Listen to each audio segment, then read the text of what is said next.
All across Europe and throughout the world, a growing number of people uphold the principle that no human being is illegal. Yet, irregular migration status remains a way of discriminating against part of our population by restricting their access to basic social services. This is a violation of their human rights. Janice is from the Philippines and arrived in Cyprus to work as a domestic worker. After 8 years, she lost her residence permit. I was legal for 8 years like this. My boss is German and my madam is Cypriot. And for 4 years, I stay with them. They contract. After they extend me for another 2 years, so 6 years. Then from that time, they extend me for 1 year, like this.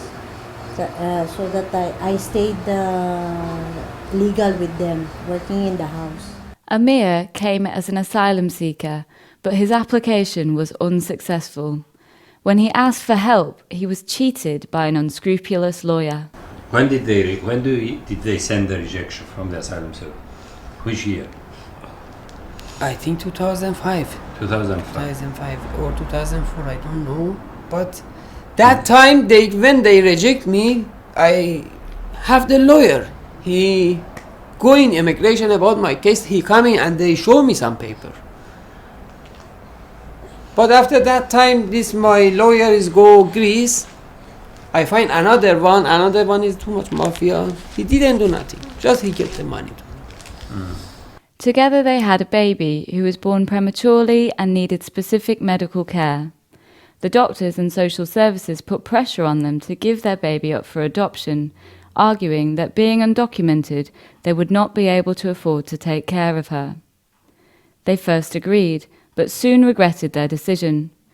When Janice went to the social services to get her baby back, they called the immigration services.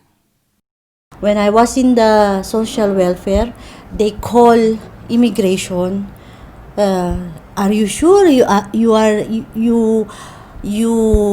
they can't to extend you to work here? Are you sure like this? They're too much pressure to me that time, but I was alone. I said, yes, I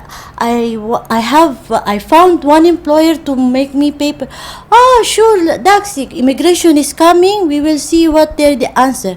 I sit there, I waited, but my heartbeat is so fast. I know something will happen, and they come, and after that they put me in jail. They said, how you are overstay here? How possible you stay here for legal here for 8 years, and after now you want to find the employer to stay here? No possible. After they bring me in the jail and they put me in the jail in that time. Thanks to the support of the local NGO Kisa, Janice was released after some months of detention. But there were no avenues to regularise. They are both undocumented. She stays at home with the baby and Amir has occasional day jobs. Yes, I am working, but no for the every day. For the 2 days, 3 days, and 5 days I'm looking for another job. Any job. I cannot choose the job. Any job they calling to me for the garden, for the parking, for the painting, any job, for the building. I don't want nothing about Cyprus. No visa, no passport, no card, no ID, nothing. Just give me one permit work, I can to work it, just.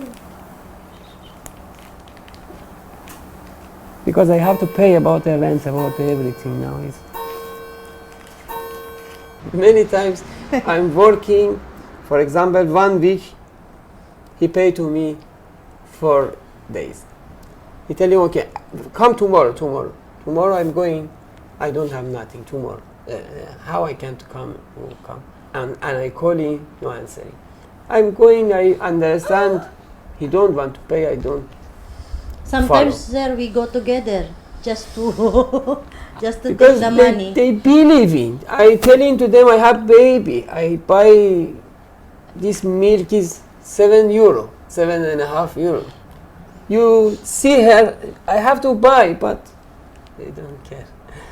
Having faced detention and family separation, Janice is now afraid every time she goes out. I don't want to happen to cry again and to be miserable in the jail, sir.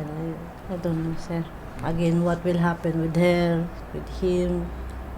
Maybe they don't know. You are afraid to ask a paper at the authorities of Cyprus? Sir, when you go there,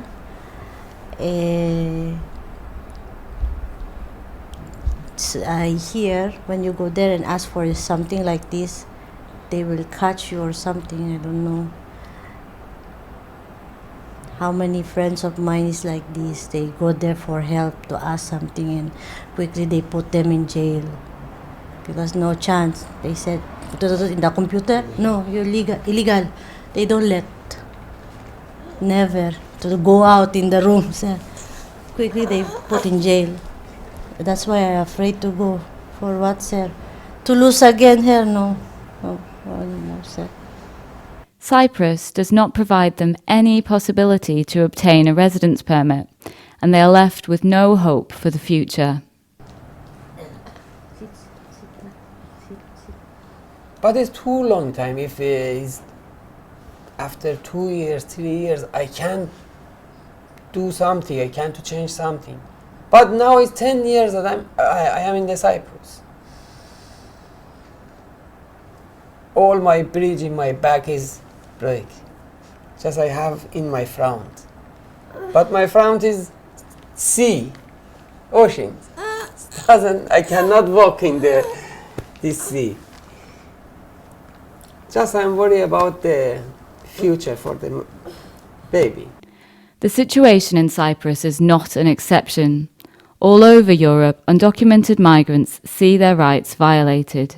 The situation of migrants in irregular situation is a concern for the Office of the High Commissioner for Human Rights because the vulnerabilities they face in terms of long periods of detention, the situations they face, for example, when they get into the hands of an unscrupulous employers, for example, which beat them to different situations of discrimination in terms of pay, in terms of working hours, just purely based on their status in the country, where another migrant or another citizen with a different work permit will be paid a normal salary or will having working hours, because in some of these situations when a person have this kind of vulnerability, it makes it easier sometimes to play the twist with the person to say, I will need you to work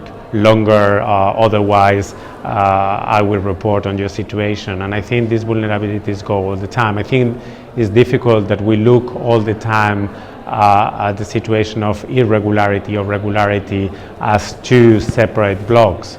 It's a continuum, and we have a reality in Europe where people comes in a regular situation, but through different periods of time they can become, for bureaucratic reasons, in irregular situation, and then they have the possibility of have a regular situation through the regularization process.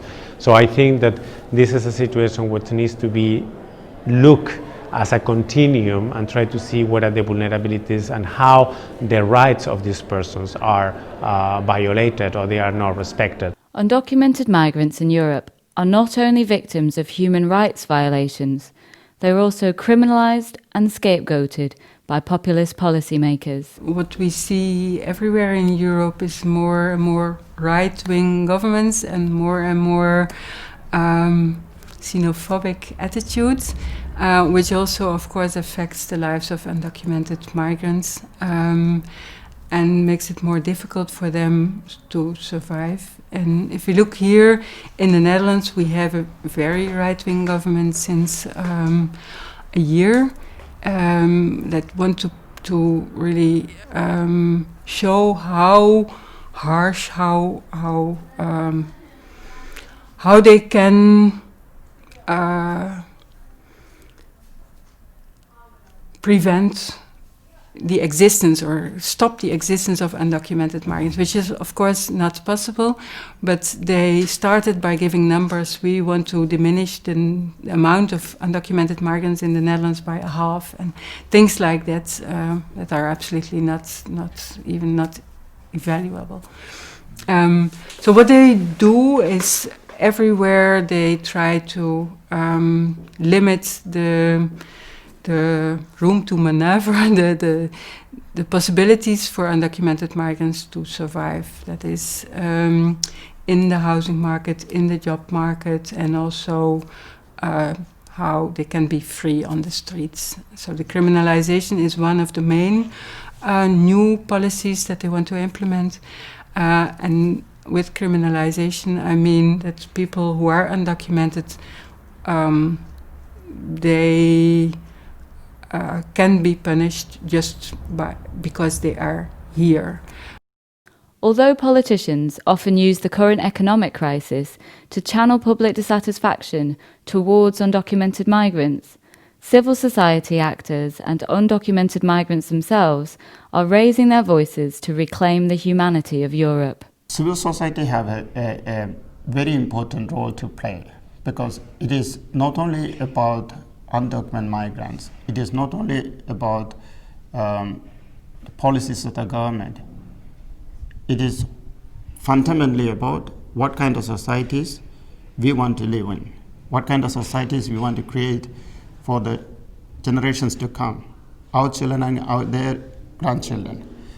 So it's all about our future generations, the well-being, the ethical and moral foundations of our societies, how we treat these people. So partly the authorities and the politicians and the decision making it, they don't want to look at a reality in the midst of our societies, which we use the services of these people. And our societies are being built as a cheap labor, and we enjoy the benefit of their labor, but we refuse to acknowledge their existence in the midst of us. There, I think the civil society has a tremendous role to play to defend the rights, the humanity of those people. And it's by defending them, we defend our own rights, our own humanity.